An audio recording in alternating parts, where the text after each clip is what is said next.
নমস্কার বন্ধুরা, সুজাতা কিচেনে আপনাদের সকলকে স্বাগত। আজকে চলে এসেছি, বুঝতেই পারছেন, মাছের একটা রেসিপি নিয়ে। আজকে কিন্তু একদম সিম্পল একটা রেসিপি, কিভাবে রুই মাছের ঝোল খুব কম মশলায়, তেল মশলায় কিভাবে রান্না করে নেবো। এই মাছের ঝোলটা যদি শরীর টরীর খারাপ থাকে বা আপনার আজকে মনে হচ্ছে মশলাটা খাবেন না, অল্প তেল মশলায় মাছের ঝোল করবেন, তাহলে এইভাবে রুই মাছের ঝোল করে নিতে পারবেন। খুব সুস্বাদু হবে, খেতে দারুণ লাগবে। প্রথমে আমি এখানে মাছ নিয়ে নিচ্ছি। মাছটাকে আমি নুন হলুদ মাখিয়ে নিচ্ছি। নুন হলুদ মাখিয়ে মাছটাকে 10 থেকে 15 মিনিটের জন্য রেখে দিই। আমি সবসময় 10 থেকে 15 মিনিট রেখে দিই, কারণ নুন হলুদটা মাছের মধ্যে যাতে একটু ঢুকে যায়, ওই জন্য আমি 10-15 মিনিট আগেই নুন হলুদটা মাখিয়ে মাছটাকে রেখে দিই।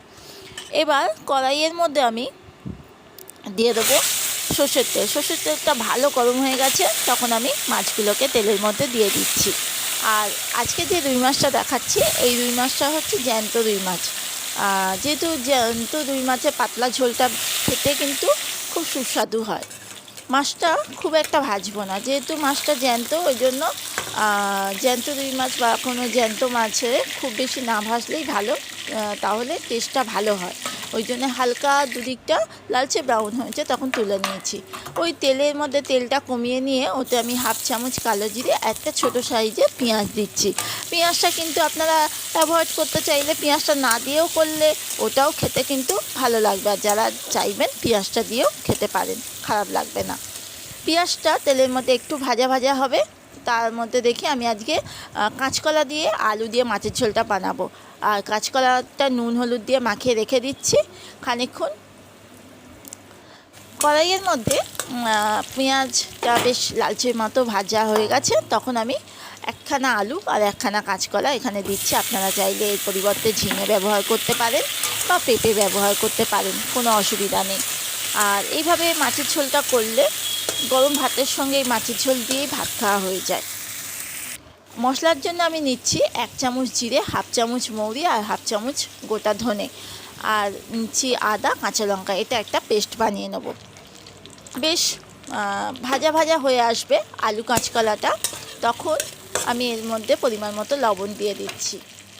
আর এতে অল্প পরিমাণে লবণ দিচ্ছি পরিমাণ মতো, আর হলুদটা দিচ্ছি 1/2 চামচ, কারণ হলুদটা মাছের ঝোলে খুব একটা হলুদ লাগে না, বেশি হলুদ হলে ভালো লাগে না দেখতেও, আর খেতেও খুব একটা ভালো লাগে না। এবার বেটে রাখা মশলাটা দিয়ে দিচ্ছি, আদা, ধনে, জিরে, কাঁচা লঙ্কা। এবার মশলাটা দিয়ে বেশ খানিকক্ষণ ভালো করে কষিয়ে নেব। যদি রেসিপিটা ভালো লাগে অবশ্যই পাশে থেকে একটা সাবস্ক্রাইব করবেন, লাইক করতে ভুলবেন না। বেশ মশলাটা কষানো হয়ে গেছে, 1 থেকে 2 মিনিট হালকা আছে মশলাটা কষিয়ে নিয়েছি। রেসিপিটা কিন্তু খুব সিম্পল রেসিপি, প্রথমেই বললাম আজকে কম তেল মশলায় মাছের ঝোল তৈরি করা দেখাচ্ছি।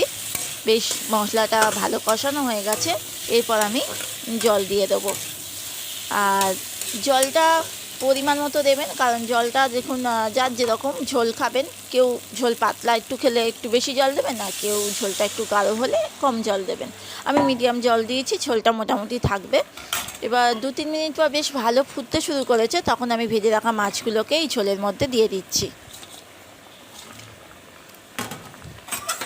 ভেজে রাখা মাছগুলো দিয়ে আমি এবার এটাকে ঢাকা দিয়ে 3-4 মিনিট আরও ফুটতে দেবো।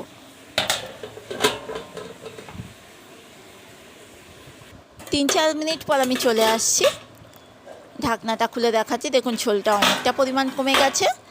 আর আপনাদের দেখাচ্ছি দেখি সবজিগুলো কেমন আছে। সবজিগুলো মনে হয় সিদ্ধ হয়ে যাবে, কারণ সিদ্ধ হয়ে যাওয়ার কথা। দেখুন আলু ভালো সিদ্ধ হয়ে গেছে, কাঁচকলাও সিদ্ধ হয়ে গেছে, মাছের ঝোলটা প্রায় একদম রেডি হয়ে গেছে। এইভাবে যদি মাছের ঝোল করে খান, তাহলে মাঝে মাঝে তো আমাদের মনে হয় বেশি তেল মশলা দিয়ে ভাল লাগছে না এত তেল মশলা খেতে, তখন এইভাবে হালকাভাবে আপনারা মাছের ঝোল করে খেতেই পারেন। যদি ভালো লাগে অবশ্যই লাইক সাবস্ক্রাইব করতে ভুলবেন না। আজকের মতো আসছি, নমস্কার।